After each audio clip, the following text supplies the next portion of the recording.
Você conhece a história de Gideão? Então vamos lá. Gideão, do lagar ao campo de batalha. A vitória que só Deus poderia conceder. Prepare-se para entrar em uma das histórias mais surpreendentes da Bíblia. O dia em que Deus escolheu um homem escondido, amedrontado e sem recursos para liderar a batalha que mudaria o destino de uma nação. O chamado começou no lugar mais improvável, um lagar escondido, e terminou com uma vitória tão extraordinária que até hoje ecoa como prova viva de que Deus não precisa de muitos. Ele precisa de corações obedientes. Introdução: a história de Gideão é uma das narrativas mais poderosas e emocionantes do Antigo Testamento. Rica em revelações espirituais, reviravoltas dramáticas e atos sobrenaturais que demonstram o cuidado e a soberania de Deus. É um relato que mistura medo e coragem, fraqueza e força, dúvidas e fé, tudo entrelaçado de forma tão humana que nos identificamos com Gideão desde o primeiro instante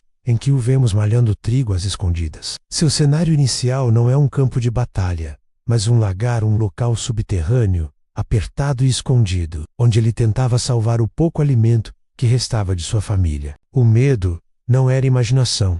Os midianitas atacavam impiedosamente, destruíam plantações e viviam saqueando Israel sem piedade. Gideão não era um herói, nem um guerreiro treinado, era apenas um homem tentando sobreviver. Mas é aí que a história muda. Deus entra no quadro, e quando Deus aparece, tudo se transforma. O anjo do Senhor surge naquele lagar e o saúda com palavras que pareciam contraditórias. O Senhor é contigo. Homem valente, logo Gideão, mas Deus não fala com base no que vemos. Ele fala com base no que ele fará. A partir dessa visita divina inicia-se uma jornada épica. Altares destruídos, sinais sobrenaturais, soldados reduzidos de milhares para apenas 300, e uma vitória tão grande que só poderia ser atribuída ao Senhor. É uma história sobre medo transformado em coragem, impossibilidades convertidas em milagres, e a certeza de que Deus usa os improváveis para realizar o impossível. Contexto bíblico, histórico, cultural. A história de Gideão se desenrola no período dos juízes, uma época em que Israel ainda não tinha reis e vivia sob uma dinâmica cíclica.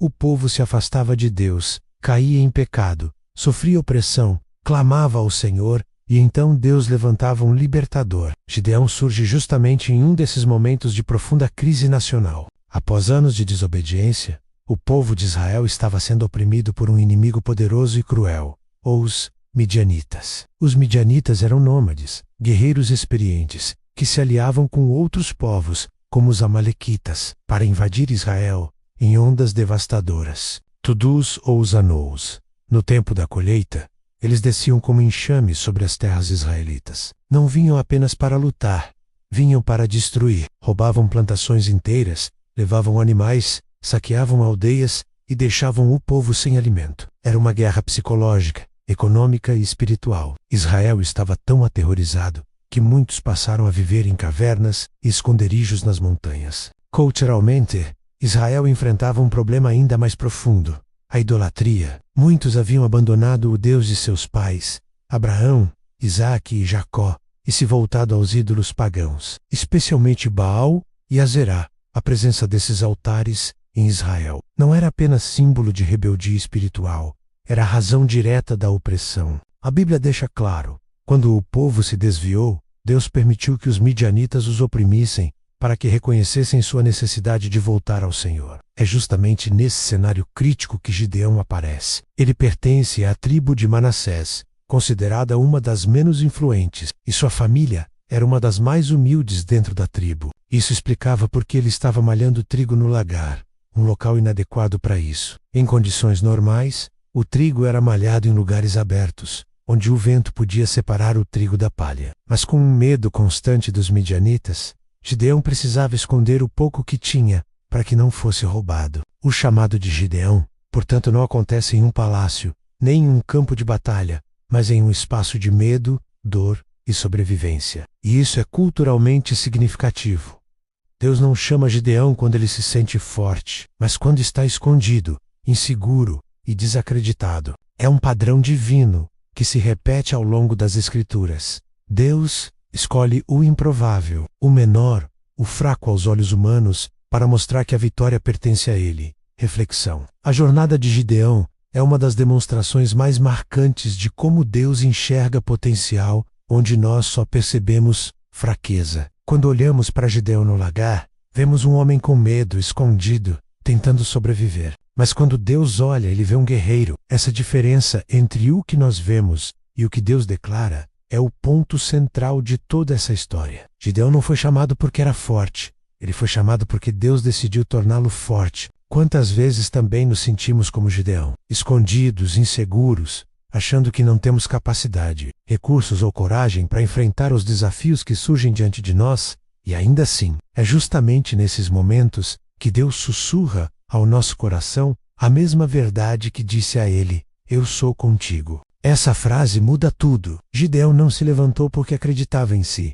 Levantou-se porque confiava no Deus que o chamou. A vitória sobre os midianitas só aconteceu quando Gideão entendeu que não dependia de números, forças ou estratégias humanas, dependia de confiança. Quando finalmente se rendeu à direção de Deus, apenas 300 homens foram suficientes para derrotar um exército inimigo incontável. A grande mensagem é esta: quando Deus está na frente, o impossível se torna inevitável. O chamado no lagar, o vento quase não entrava no lagar. Aquele espaço apertado cavado no chão, feito originalmente para prensar uvas, agora servia como refúgio para um homem que tentava salvar o pouco trigo que tinha. Gideão batia o grão com cuidado, evitando qualquer barulho que pudesse atrair atenção. A cada movimento, ele olhava para os lados, temendo que os midianitas surgissem de surpresa, como sempre faziam. O suor escorria pelo rosto, não apenas pelo esforço, mas pelo medo constante que apertava seu peito. Ali, escondido,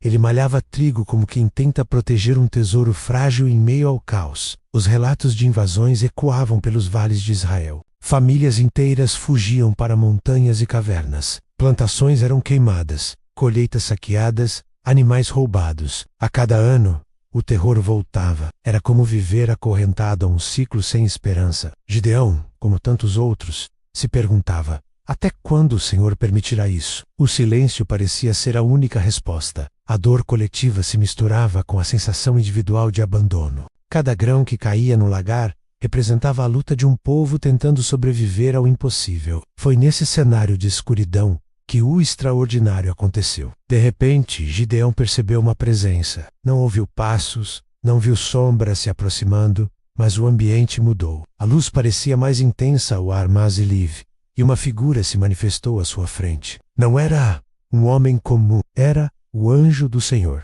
Ele se sentou sob um carvalho próximo e observou Gideão com um olhar que não julgava, não pressionava, mas enxergava além. Gideão congelou, sem saber se corria, gritava ou permanecia imóvel. Então, a voz ecoou: o Senhor é contigo, homem valente. Aquelas palavras atingiram Gideão como um raio. Valente? Ele, um homem escondido no lagar? A contradição era tão grande que quase pareceu uma ironia. Gideão, confuso, levantou o olhar para o mensageiro celestial. Não era possível que ele estivesse falando sério. Como Deus poderia estar com alguém tão insignificante? Como ele poderia ser chamado de valente se estava ali, escondido como um fugitivo? Gideão, com sinceridade, respondeu: se o Senhor é conosco, por que tudo isso nos aconteceu? Onde estão as maravilhas que nossos pais contavam? Era a voz de um homem ferido, cansado, carregando mais dúvidas do que fé. Mas o anjo do Senhor não se irritou. Ao contrário, aproximou-se com ainda mais autoridade. Ele não explicou o passado. Ele focou no futuro e declarou algo que mudaria a história de Israel para sempre. Vai nessa tua força. Eu te envio para libertar o meu povo dos midianitas. As palavras pareciam grandes demais para caber no coração de Gideão. Libertar Israel, ele, o homem mais improvável, um agricultor comum de uma família humilde, da tribo menos influente? Ele argumentou, duvidou, apresentou suas limitações. Eu sou o menor da casa de meu pai. Mas Deus não se impressiona com nossas desculpas. Ele não escolhe pela força, mas pela disponibilidade. E o anjo respondeu com uma promessa que ecoaria por séculos: eu estarei contigo. Foi naquele lagar, o símbolo da fraqueza, da escassez, do medo, que Deus plantou o chamado. O lugar onde Gideão se escondia se tornou o altar onde sua fé começou a ser despertada. E essa é a grande beleza do agir de Deus. Ele nos encontra onde estamos, não onde achamos que deveríamos estar. Ele invade nossos esconderijos, nossas inseguranças, nossos medos, e declara aquilo que ainda não vemos. Aquele encontro marcaria o início de uma revolução, não apenas uma guerra física, mas espiritual. A transformação começaria no coração de Gideão, antes de acontecer nos campos de batalha. O homem escondido estava prestes a se levantar como líder. O medo seria substituído pela coragem, e a fraqueza se tornaria força. Tudo porque Deus decidiu encontrá-lo no lagar Eshomoló, pelo que ele sabia que ele se tornaria. A purificação da casa e o sinal da lã depois do encontro no lagar, Gideão não saiu imediatamente para enfrentar os midianitas. Antes de qualquer batalha externa, Deus precisava travar uma batalha interna dentro dele e dentro de Israel. Não se vence opressões quando o coração ainda tem alianças com aquilo que desagrada ao Senhor. Por isso, a primeira missão foi clara e direta: destruir o altar de Baal, que o próprio pai de Gideão mantinha. Era um ato perigoso, impopular e que poderia custar sua vida, mas Deus sabia que antes de livrar Israel dos midianitas, Gideão precisava libertar sua própria casa da idolatria. Gideão, ainda cheio de receios, não deixou que o medo o paralisasse. Ele obedeceu, mas fez isso à noite. Não porque duvidava de Deus, mas porque sabia do ódio que esse ato provocaria entre os moradores da cidade. Com 10 homens, ele derrubou o altar de Baal, cortou o poste, ídolo de Azerá, e no lugar da idolatria, ergueu um altar ao Senhor. Já na manhã seguinte, o caos começou. As pessoas perceberam o que havia ocorrido, e enfurecidas, exigiram que Gideão fosse morto por desafiar o falso Deus que tanto veneravam. Mas algo inesperado aconteceu. Joás, o pai de Gideão, tomado por uma coragem renovada, defendeu o filho e declarou: se Baal é Deus, que ele mesmo se defenda. Aquela frase ecoou como uma sentença espiritual sobre Israel. Os falsos deuses cairiam, e somente o Senhor permaneceria. Gideão, que antes se escondia no lagar, agora se tornava um símbolo de confronto espiritual contra a idolatria. Era o primeiro passo para a verdadeira libertação. Pouco tempo depois, enquanto o povo ainda discutia o ato ousado de Gideão, surgiram notícias alarmantes: os midianitas, amalequitas e outros povos aliados estavam novamente se reunindo no vale de Jezreel. Um exército numeroso, incontável, como enxames de gafanhotos. Gideão sabia que o chamado tinha chegado. Então, algo arrebatador aconteceu. O Espírito do Senhor revestiu Gideão com poder. É como se alguém vestisse uma armadura invisível. Coragem, autoridade e ousadia tomaram conta dele. Gideão tocou a trombeta, e homens de toda a região começaram a se juntar a ele. As tribos atenderam ao chamado. Israel, antes paralisado pelo medo, agora se movia com esperança. Mas mesmo com tropas chegando, Gideão ainda sentia o peso da responsabilidade. Ele não queria correr adiante de Deus. Queria ter certeza absoluta de que o Senhor estava à frente da missão. Foi então que ele pediu o famoso sinal da lã. Colocou um pedaço de lã no chão e disse ao Senhor: se o orvalho molhasse apenas a lã, deixando o chão seco, ele saberia que Deus realmente o enviava. Pela manhã, o sinal aconteceu, a lã estava encharcada e o chão seco. Mas a guerra iminente era tão assustadora que Gideão pediu mais um sinal, desta vez invertido: que a lã ficasse seca e o chão molhado.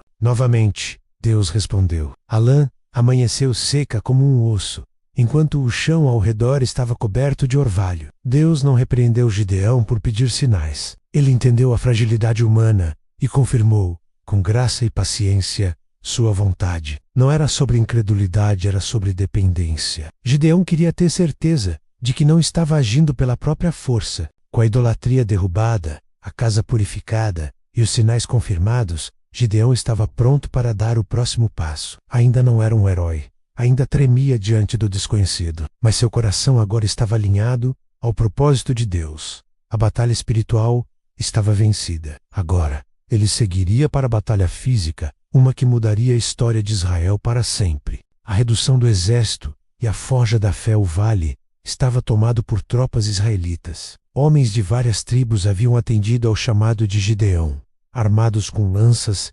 espadas, coragem e esperança renovada. Depois de anos de opressão, finalmente pareciam prontos para lutar. Gideão contabilizou seu exército, cerca de 32.000 homens, um número respeitável, até que se olhasse para o inimigo. Os midianitas eram tão numerosos que a Bíblia os compara há gafanhotos cobrindo o vale. Seus camelos eram incontáveis como a areia da praia. Mesmo assim, haver 32.000 soldados já trazia algum alívio ao coração de Gideão. Mas Deus tinha outros planos. Ele não permitiria que Israel pensasse que venceu pela própria força. E então deu uma ordem chocante. Gideão, há gente demais com você. Demais? Gideão mal acreditou no que estava ouvindo. Como poderia um exército já menor que o do inimigo ser considerado grande demais? Mas Deus não estava interessado em números, estava interessado em glória. Ele queria que Israel soubesse que a vitória seria unicamente dele. A primeira filtragem foi simples. Gideão deveria dizer que qualquer homem com medo podia voltar para casa. Era uma chance para os inseguros desistirem sem vergonha. Quando o anúncio foi feito, uma multidão começou a se afastar. Gideão observou, atônito, 22.000 homens virarem as costas. Restaram apenas 10.000. Seu coração apertou. O campo de batalha parecia cada vez mais improvável. Mas Deus ainda disse, ainda é muita gente. O segundo teste foi ainda mais estranho. Deus ordenou que Gideão levasse os soldados até o riacho. Ali, ele mesmo faria uma seleção. Enquanto bebiam, alguns guerreiros se abaixavam totalmente e colocavam o rosto na água. Outros levavam a água com as mãos à boca, mantendo-se alertas. Deus escolheu estes últimos, apenas 300 homens. 300. Gideão sentiu a gravidade da escolha divina, de 32.000 para 300. Humanamente impossível. Mas é nesse impossível que Deus gosta de trabalhar. A lógica divina sempre desmonta a lógica humana. Gideão, mesmo tremendo por dentro, decidiu confiar. A ordem estava dada. Com esses 300 homens, Deus derrotaria os midianitas. O que parecia uma desvantagem mortal, se tornaria uma plataforma para um milagre. E Deus estava preparando cada detalhe. Para fortalecer Gideão, Deus fez algo extraordinário. Ordenou que ele e um servo descessem secretamente ao acampamento inimigo. Lá, ouviriam algo que restauraria sua coragem. Gideão foi, sob o manto da noite, aproximando-se das tendas midianitas. O coração acelerava. Cada passo poderia significar vida ou morte. Mas Eushegher ouviu algo que o fez congelar. Um soldado midianita estava relatando um sonho. Vi um pão de cevada rolando contra nosso acampamento, derrubando tudo. O outro respondeu, essa é a espada de Gideão. Deus entregou os midianitas nas mãos dele. Gideão mal acreditava no que ouvia. Até o inimigo sabia o que Deus estava para fazer. A confirmação não veio de Israel, veio do adversário. Gideão se ajoelhou ali mesmo, no meio da escuridão, e adorou. Ele voltou ao seu pequeno exército com o rosto brilhando de convicção. A fé estava forjada, o medo vencido. Agora ele sabia.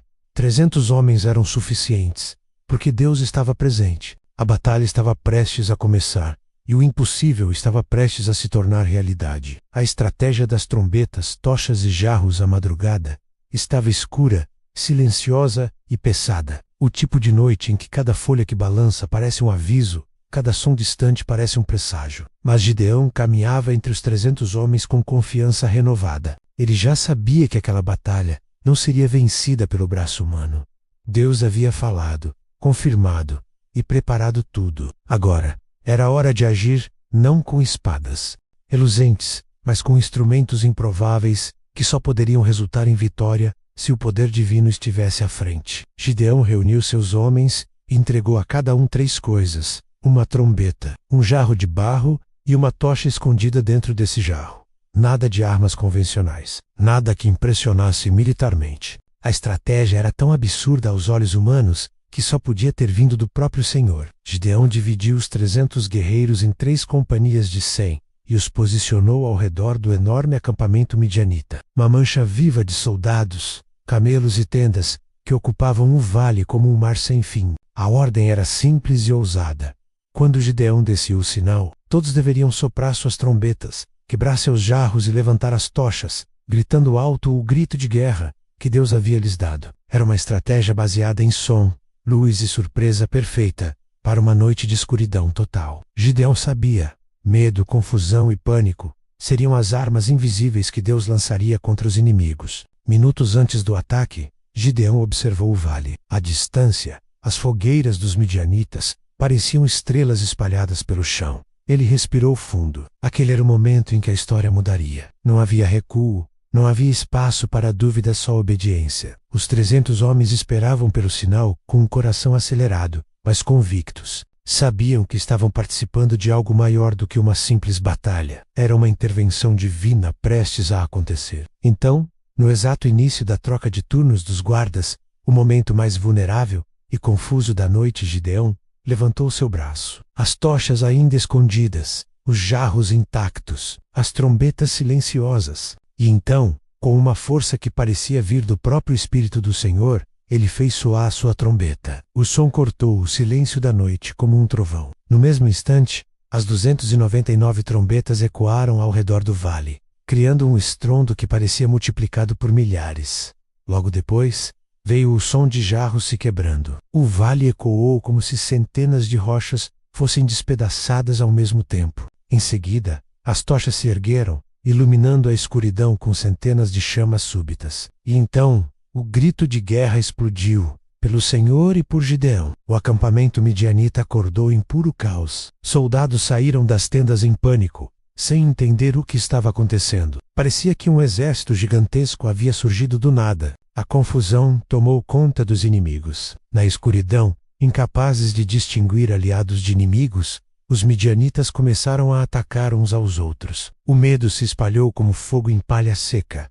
Deus havia colocado pânico no coração deles. Camelos correram descontrolados. Homens gritavam, empurravam, tropeçavam. O vale virou um cenário de fuga desesperada. Os 300 guerreiros apenas observavam, mantendo suas tochas erguidas e suas trombetas soando. A estratégia divina funcionou de forma perfeita. Sem levantar uma espada, Gideão e seus 300 homens iniciaram a derrota de um exército colossal. A noite, que começou silenciosa e densa, agora ardia em luz, som e vitória. Mas aquilo era apenas o começo. A fuga dos midianitas daria início a uma perseguição que espalharia a vitória por toda a nação. A libertação de Israel estava em pleno movimento e o impossível estava acontecendo diante dos olhos de todos. A vitória de Israel e a consagração de Gideão. Os midianitas, completamente desorientados, começaram a fugir em massa para o deserto. A estratégia divina tinha funcionado com precisão absoluta, e a batalha se inclinou para Israel antes mesmo de as espadas serem desembainhadas.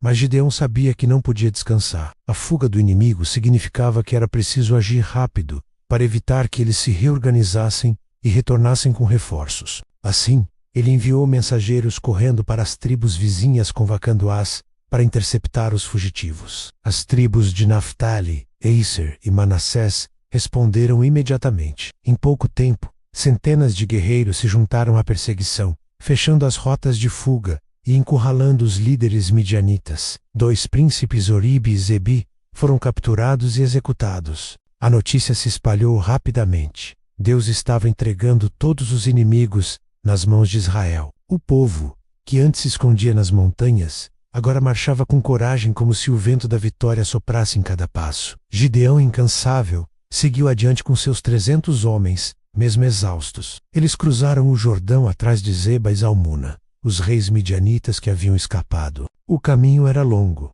O sol castigava e fome apertava, mas ninguém desistiu. A fé que os havia sustentado na noite da batalha continuava os impulsionando agora. Gideão pediu comida aos habitantes de Sucote e Penel, mas ambos se recusaram a ajudar um exército que parecia pequeno demais para vencer. Mesmo assim, Gideão continuou. Deus lhe deu forças, e o pequeno batalhão alcançou os reis inimigos. A batalha final foi rápida. Zeba e Zalmuna foram capturados, e o jugo midianita chegou ao fim. Aqueles que por 7 anos tiraram tudo de Israel, agora enfrentavam a justiça divina. Gideão retornou triunfante, levando consigo a prova de que a opressão havia sido quebrada de uma vez por todas. Quando voltou a Sucote e Penuel, lembrou-se da recusa deles em apoiar o povo de Deus. Com justiça, repreendeu ambos, mostrando que a incredulidade e o oportunismo nunca seriam recompensados. Israel inteiro agora reconhecia Gideão como o líder escolhido por Deus. Seu nome ecoava como símbolo de vitória, coragem e fé.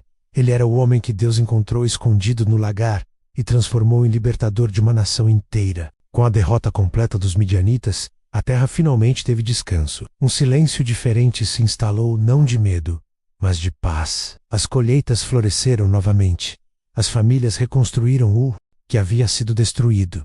e o povo respirou aliviado. A opressão havia terminado. Deus havia restaurado Israel, e Gideão se tornou o juiz que guiaria a nação durante anos de tranquilidade. As pessoas ficaram tão impressionadas que pediram para que Gideão se tornasse rei, mas sua resposta foi brilhante e humilde. Eu não reinarei sobre vocês, nem meu filho. O Senhor é quem deve reinar sobre Israel. Gideão sabia que a glória não era dele. Ele era apenas um instrumento, um vaso de barro escolhido para carregar a luz do Senhor. A verdadeira autoridade vinha do alto, e ele jamais deixaria que o povo se esquecesse disso. Assim, a história de Gideão não termina apenas com uma grande vitória, mas com um grande coração. O homem que começou escondido, duvidoso e frágil tornou-se o líder que lembrou a Israel quem realmente governa seu destino. E sua jornada continua ecoando até hoje, lembrando-nos de que Deus não chama os fortes, Ele fortalece os chamados.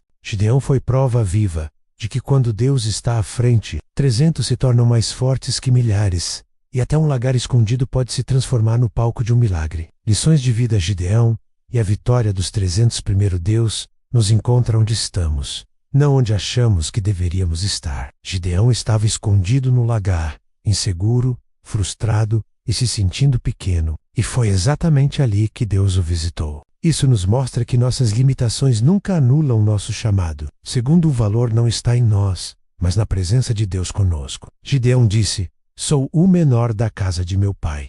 Deus respondeu: "Eu estarei contigo."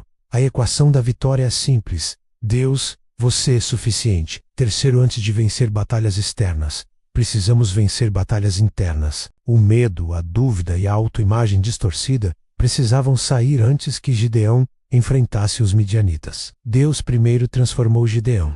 Depois usou Gideão para transformar uma nação. Quarto, nem toda multidão representa força. 32.000 homens têm 1.300. Deus reduziu o exército para eliminar qualquer possibilidade de orgulho humano. Às vezes Deus diminui nossos recursos para ampliar a sua glória. Quinto, a obediência ativa libera o sobrenatural. Trombetas, jarros e tochas nunca derrotariam o exército. Mas quando obedecemos ao comando de Deus, até o improvável se torna arma de vitória. Sexto, o medo do passado não define o futuro. Gideão tinha medo, mas agiu. Coragem não é ausência de medo, é avançar mesmo tremendo. Sétimo, Deus transforma pessoas comuns em instrumentos extraordinários. Gideão não era soldado, não era general, não era rico, mas era disponível, e isso basta. Conclusão: a história de Gideão ecoa pelos séculos como um lembrete poderoso de que Deus nunca escolhe os mais fortes. Ele fortalece aqueles que escolhe. Não importa como Gideão começou,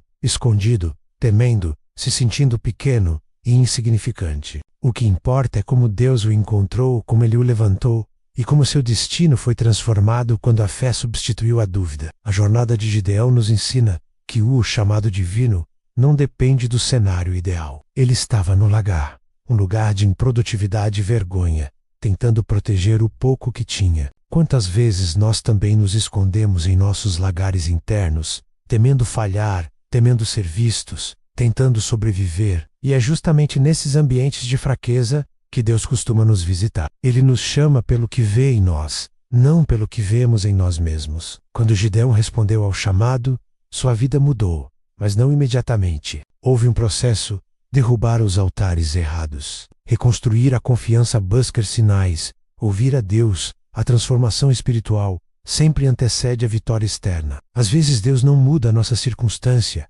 primeiro Ele muda nosso coração para podermos enfrentar a circunstância. Ao final, um exército de 300 homens derrotou uma multidão incontável. Isso nos mostra que Deus não precisa de números, força ou lógica humana. Ele precisa apenas de disposição. O milagre não estava nas tochas, nas trombetas ou nos jarros quebrados. O milagre estava no Deus que operava através da obediência de Gideão. E essa é a essência da fé: confiar quando parece irracional, obedecer quando parece improvável e avançar quando parece impossível. Assim como Israel experimentou libertação e descanso, nós também podemos experimentar paz e vitória quando entregamos nossos lagares a Deus. Ele é especialista em transformar covardes em valentes, fracos em fortes, escondidos em líderes. Gideão nos lembra que o que Deus começa, Ele sustenta. O que Ele promete, Ele cumpre. E o que Ele decreta, ninguém desfaz. Oração. Senhor meu Deus,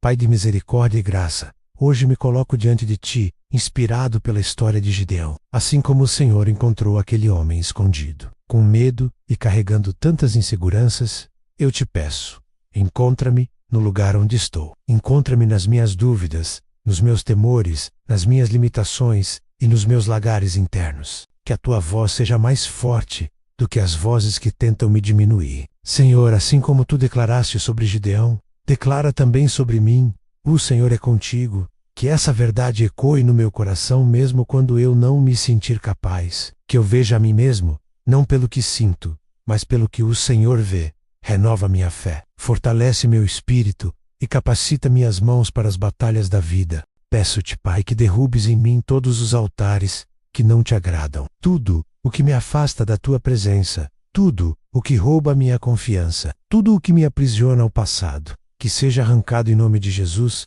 Constrói em mim um altar de consagração, fidelidade e obediência. Senhor, abre meus olhos para perceber que a vitória não depende da minha força, mas da Tua presença. Que eu aprenda a caminhar por fé, mesmo quando os recursos são poucos e a lógica humana diz que é impossível. Que eu tenha a coragem de Gideão para avançar, mesmo com um coração tremendo, confiando que Tu és o Deus que luta por mim. Que a Tua luz brilhe em minha vida como as tochas daquela noite. Quebra os meus jarros de medo e faz soar em mim a trombeta da vitória. Eu te agradeço porque Tu és fiel, poderoso e presente. Em nome de Jesus. Amém. Se esta mensagem falou ao seu coração, inscreva-se no canal Ecoando Virtudes Bíblicas. Lá você encontrará ensinamentos profundos, histórias bíblicas narradas com intensidade e reflexões que fortalecem a fé.